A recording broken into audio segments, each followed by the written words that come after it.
नमः सर्वेभ्य। आप सभी का स्वागत है। कक्षा षष्ठी में, छठी कक्षा में आप सभी पहली बार संस्कृत पढ़ रहे हैं, तो आपके मन में कुछ एक्साइटमेंट है, कुछ लोगों के मन में डर है। एक्साइटमेंट इसलिए है कि आप कोई नया सब्जेक्ट पढ़ रहे हैं, नया विषय पढ़ रहे हैं, और डर इसलिए है कि संस्कृत कोई मुश्किल भाषा तो नहीं है, हम इसको कर पाएंगे, ये हमसे होगा, क्या करें। ऐसी कोई बात नहीं है। अगर आप संस्कृत के कुछ छोटे से मुद्दे हैं, छोटी छोटी बातें हैं, उन्हें अगर आप इंटरेस्ट के साथ कर लोगे तो आपको लिए सबसे इजी, सबसे आसान सब्जेक्ट जो है वो संस्कृत होगा। तो देखते हैं, हमारा पहला पाठ है आज शब्द परिचय 1 है, कक्षा षष्ठी का। मैं प्रवीण शिंदे, केंद्रीय विद्यालय नासिक रोड से। पहला पाठ पढ़ते समय हमें हमेशा याद रखना चाहिए कि पाठ का नाम क्या है। हमारे पाठ का नाम है शब्द परिचय। शब्द परिचय का नाम लेते ही शब्द समझ में आता है। शब्द क्या होता है? शब्द एक पद होता है, जैसे जाना, खाना, पीना, राम, ये सारे शब्द है। किसी का नाम हो सकता है। वाक्य में प्रयुक्त किए जाने वाले अर्थपूर्ण पद, उनको शब्द कहते हैं। संस्कृत भाषा में शब्द आया तो शब्द के साथ फिर आता है लिंग, जो हमारे लिए बहुत ही महत्वपूर्ण है। संस्कृत में 3 लिंग होते हैं, पुल्लिंग, स्त्रीलिंग और नपुंसकलिंग। लिंगों के साथ हमें वचन का भी ख्याल रखना पड़ता है। अन्य भाषाओं में मैक्सिमम 2 ही लिंगों का प्रयोग किया जाता है, पर संस्कृत भाषा में 3 लिंगों का प्रयोग किया जाता है, 3 वचनों का प्रयोग किया जाता है, एक वचन, द्विवचन और बहुवचन। हाँ, तो अब शब्द परिचय इस पाठ में सबसे पहले, इसी पाठ का पुराना नाम था अकारांत पुल्लिंग, और शब्द परिचय पाठ 1 में हमें पुल्लिंग शब्दों के बारे में ही बताया गया है। उसमें से उन्होंने कहा है अकारांत पुल्लिंग, अंत। अकारांत मतलब क्या होता है? अंत। जैसे रामः, देवः, ये शब्द अकारांत पुल्लिंग है। हम इनको अकारांत पुल्लिंग कैसे देख सकते हैं, कैसे कह सकते हैं? देखिए, रामः शब्द का अगर हम लोग वर्ण विच्छेद करें, शब्दों को अलग करें, तो र अधिक आ अधिक म अधिक अ, तो अंत में यहां पे आ रहा है, इसलिए इसे अकारांत शब्द कहते हैं। जिस शब्द के अंत में आता है उसे अकारांत शब्द कहते हैं। दूसरी बात, थोड़ा सा आगे जाके एक वचन, द्विवचन और बहुवचन। एक वचन मतलब कोई भी एक चीज है तो उसको एक वचन कहते हैं। 2 है तो द्विवचन कहते हैं, और 2 से अधिक है, यदि 2 से अधिक है तो उसे बहुवचन कहते हैं। जैसे हमने शब्द देखा था रामः, देवः, बालकः, तो बालक शब्द का एक वचन होता है बालकः, द्विवचन होता है बालकौ, बहुवचन होता है बालकाः। बालकः, बालको, बालकाः, रामः, रामो, रामाः, देवः, देवो, देवाः। अब ये सारी चीजें इसलिए बता रहा हूं क्योंकि हमारे अगर बेसिक कंसेप्ट छोटे से थोड़े थोड़े क्लियर हो जाए तो हमें लेसन समझने में आसानी होगी। अब अकारांत पुल्लिंग शब्द बताया मैंने। अब इस पाठ में हमें कुछ सर्वनामों का प्रयोग भी किया गया है, जिनका अर्थ और वचन हमें समझ में आना चाहिए। सर्वनाम क्या होता है? जो नाम की जगह पर प्रयुक्त होता है उसे सर्वनाम कहते हैं। जैसे मेरा नाम है प्रवीण, प्रवीण खाना खा रहा है, यह हो गया वाक्य और इसमें नाम हुआ प्रवीण। उसकी जगह पे प्रयोग किया मैं खाना खा रहा हूं, तो यहां पे मैं जो है सर्वनाम है। तो यहां पे कुछ हम सर्वनाम देख रहे हैं। पहला सर्वनाम है एतत् पुल्लिंग सर्वनाम। एतत् पुल्लिंग सर्वनाम, जिसका एक वचन, द्विवचन, बहुवचन होता है। एषः, एतौ, एते। एषः, एतौ, एते। एषः मतलब होता है यह, एक, और याद रखना है केवल पुल्लिंग के लिए प्रयोग किया जा रहा है इसका। एषः यह एक, एतौ ये 2, और एते ये सब। उसी प्रकार तत्पुल्लिंग शब्द, तत् और एतत् में फर्क क्या है? एतत् जो होता है पास की नामों के लिए प्रयुक्त किया जाता है, और तत् जो है दूर के लिए प्रयोग किया जाता है। तो तत् का एक वचन होता है सह, द्विवचन तौ, बहुवचन ते। सह मतलब वह, तौ वे दो, ते वे सब।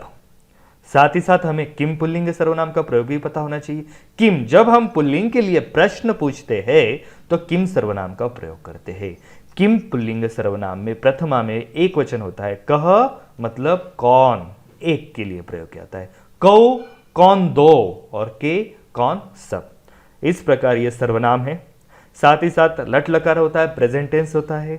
प्रेजेंट टेंस का जब हमें कोई भी वाक्य में प्रयोग करना है तो कोई ना कोई लकार का जरूर उपयोग करना पड़ता है। तो प्रेजेंट टेंस में जो है ये सारे आपने देखे हैं, बालकः, एषः, सः, कः, ये एक वचन है तो इनके साथ हमें हमेशा ती का प्रयोग करना है, जैसे पठति, लिखति, गच्छति। द्विवचन के साथ तह का प्रयोग करना है और बहुवचन के साथ अंति का प्रयोग करना है, जैसे बालकः पठन्ति, एते पठन्ति, ते पठन्ति, के पठन्ति। अब ये छोटी छोटी बातें बता रहा हूं मैं, इसको बाद में धीरे धीरे आपको क्लेरिफाई होगा, आगे जाके और हम प्रैक्टिस से सीखेंगे। बस ये कुछ चीजें आपको थोड़ी सी याद रखनी है। तो हमारा पहला पाठ है शब्द परिचय एक। पहले पैराग्राफ पढ़ लेते हैं हम लोग। एषः कः, एषः चषकः, किम एषः बृहत्, न एषः लघुः। पहले मैंने आपको बताया था एषः एक सर्वनाम है जो पास की चीजों के लिए प्रयोग किया था, जिसका अर्थ होता है यह एक। और कह भी एक सर्वनाम है जो प्रश्न पूछने के लिए प्रयोग किया था, जिसका अर्थ होता है कौ। तो साइड में आपको छोटा सा पिक्चर दिख रहा है जो चषक का है, ग्लास का है। तो पूछा गया है प्रश्न, एषः कः, एषः चषकः, यह एक चषक है। किम एषः बृहत्, बृहत्, बृहत् मतलब होता है बड़ा, क्या यह बड़ा है? न एषः लघुः, ये छोटा सा है। न एषः लघुः, यह छोटा सा है। एषः मतलब होता है यह। दूसरा पिक्चर दिख रहा है आप लोगों को, दिख रहा होगा बुक में, दूसरा पिक्चर है।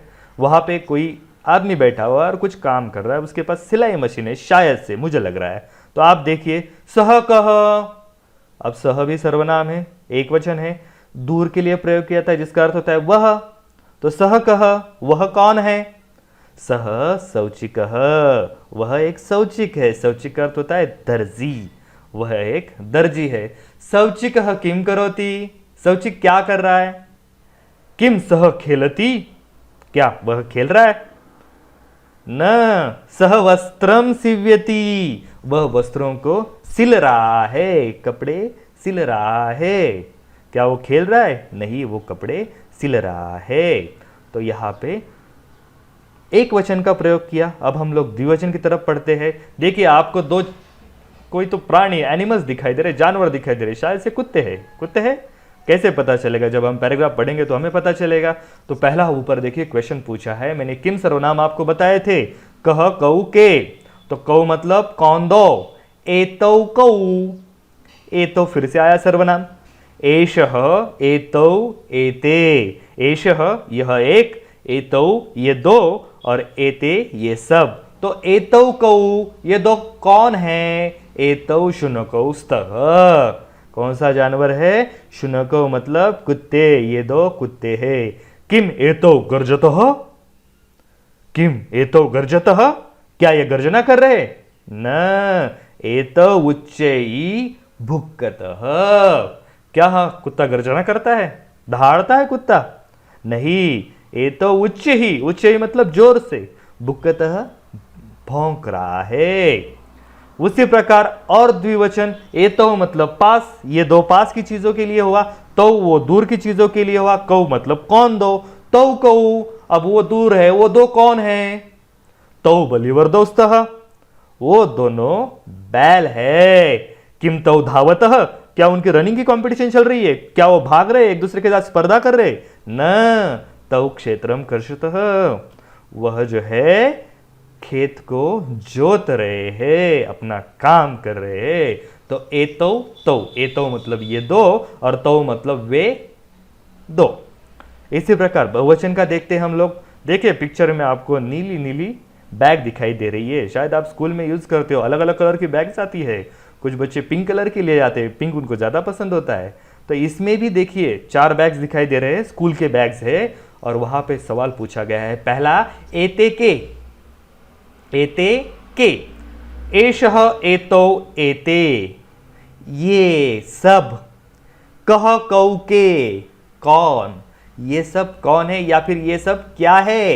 एते स्यूताहा संति, ये सारे बैग्स है, ये सारी थैलियां है जो हम विद्यालय में ले जाते हैं। किम एते हरितवर्णः, क्या ये आपको हरे रंग की दिखाई दे रही है? क्या ये हरी है? नहीं, एते नीलवर्णः संति, ये नीले रंग की है, नीली बैग्स है।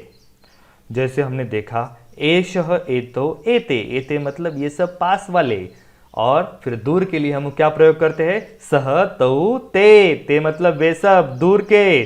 तो आगे कुछ लोग दिखाई दे रहे हैं, किसी के सर पे बाल नहीं है, किसी के सफेद है, किसी के सर पे पगड़ी है। तो इसमें कॉमन चीज क्या दिखाई दे रही है? देखिए जरा नजदीक से देखिए, इनके चेहरे जो है ये थोड़े से बूढ़े लग रहे हैं। तो ते के, वे सब कौन है? ते रुद्धाः सन्ति, वे सारे रुद्ध है, बूढ़े लोग है।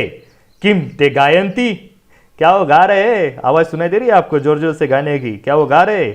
नहीं। ते हसंती, नहीं, वे सब हंस रहे हैं, वे कुछ भी गा नहीं रहे हैं। इस प्रकार आज हमने अकारांत पुल्लिंग शब्द, अकारांत मतलब जिस शब्द के अंत में अ होता है वह होता है अकारांत।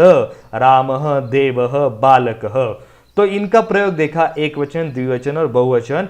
बालकः बालको बालकाः, रामः रामो रामाः, देवः देवो देवाः। साथ ही साथ हमने सर्वनाम देखे। पहला सर्वनाम देखा था हमने एतत् पुल्लिंग सर्वनाम, एषः एतौ एते, एषः यह एक, एतौ ये दो, और एते ये सब। दूसरा सर्वनाम देखा तत्पुल्लिंग, सह तौ ते, सह मतलब वह एक, तौ मतलब वे दो, और ते मतलब वे सब। फिर हमने पुल्लिंग का किम पुल्लिंग सर्वनाम देखा, कह कऊ के, कह मतलब एक कौन है, कऊ मतलब दो कौन है, और के मतलब ये वे सब कौन है या फिर बहुत ज़्यादा लोग कौन है, इस अर्थ से इसका प्रयोग किया जाता है। तो आप इस वीडियो को देखिए, समझिए। अगर नहीं समझ में आ रहा है तो आप मुझसे कांटेक्ट कीजिए, संपर्क कीजिए। ये हमारे पहले पाठ का वीडियो था, भाग 1 था। भाग 2 में इस पाठ में आए हुए प्रश्न उत्तरों पर हम लोग चर्चा करेंगे। आप घर में रहिए, कानून के नियमों का पालन कीजिए, सरकार को सहयोग दीजिए और अपनी पढ़ाई कीजिए। पढ़ाई साथ में चलती रहनी चाहिए, एक निरंतर प्रक्रिया है, इसमें बिल्कुल भी अवधान या फिर गैप नहीं पड़ना चाहिए।